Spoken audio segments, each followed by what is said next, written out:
Hi, this is the problem 6.2 from chapter 6 Magnetostatic Fields Elements of Electromagnetics by Sadiq 4th edition.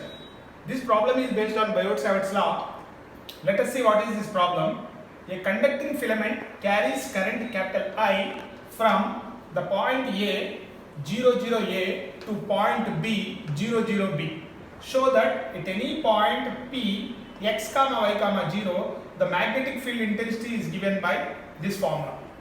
So let us check out how to solve this very simple problem from Biot-Savart's law.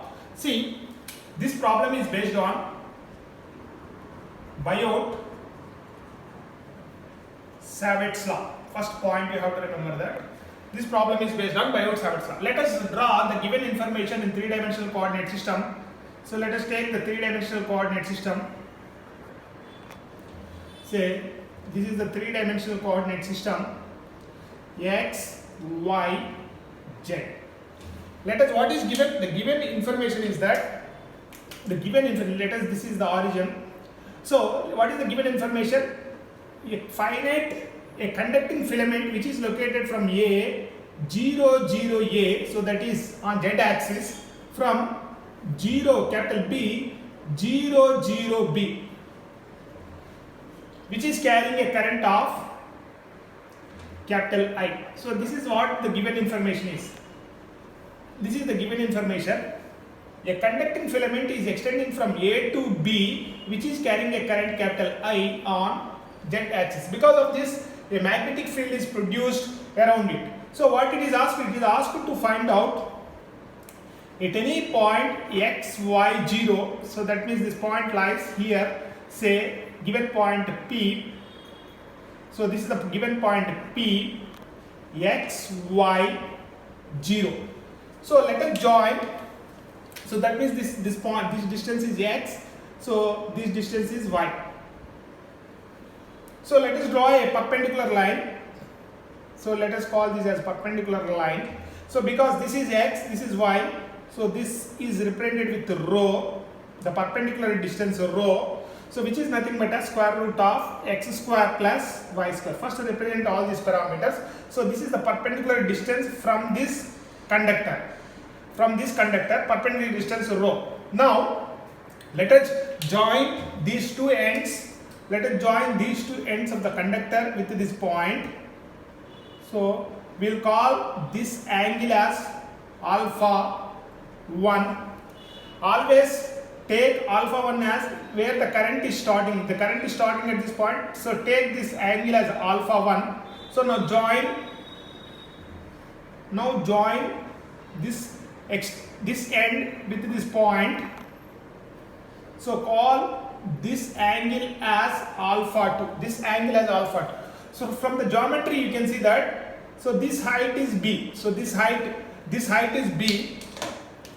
So this height is B.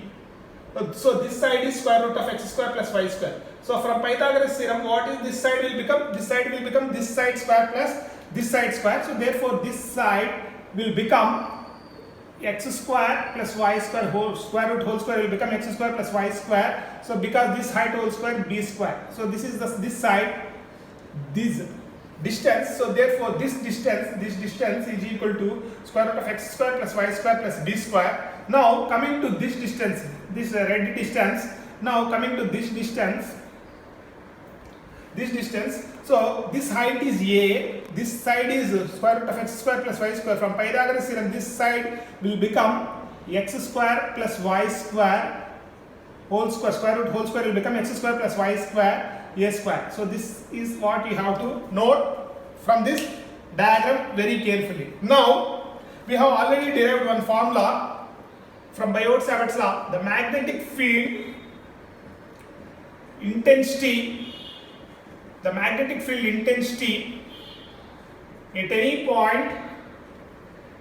point capital P due to current carrying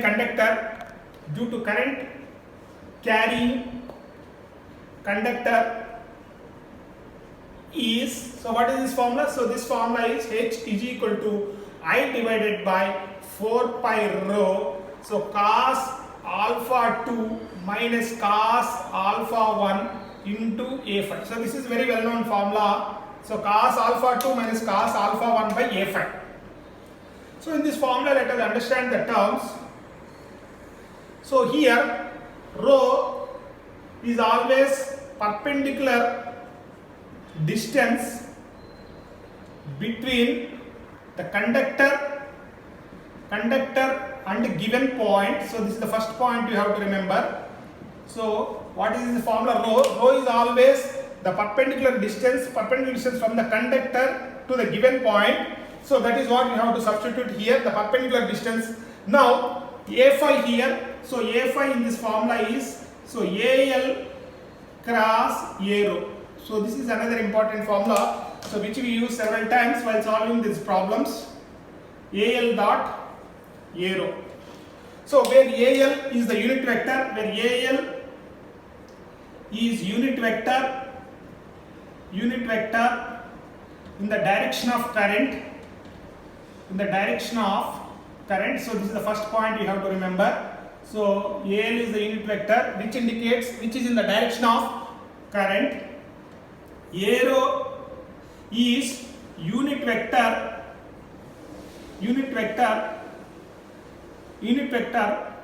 perpendicular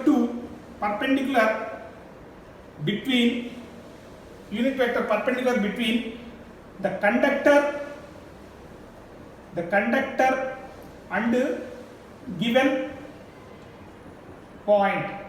So this is the perpendicular unit vector between the conductor and the given point. So this is what you have to write. So therefore rho we have got. Just to substitute all these things in this formula, you will get, first we will calculate what is a phi is. So a phi is, because the current is flowing in positive z direction. So what is AL? AL is taken as AZ.